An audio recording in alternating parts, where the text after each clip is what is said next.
Roblox, click more option, then click settings. In this, click privacy and content restriction settings.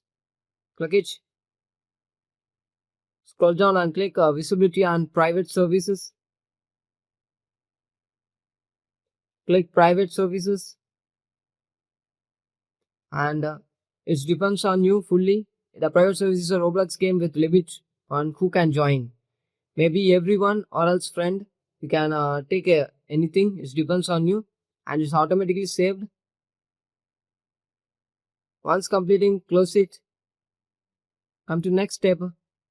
Search for run and type the following text: percentage local app data percentage slash Roblox.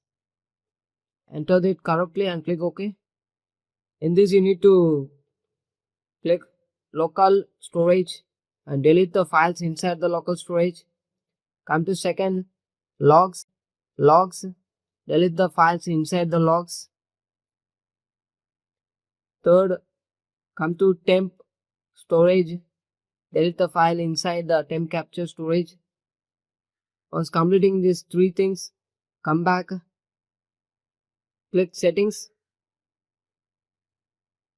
click network and internet settings, click advanced network settings, click network reset, click reset now. It will reinstall all your network adapters, and if you have any issue in network side, it will rectify it.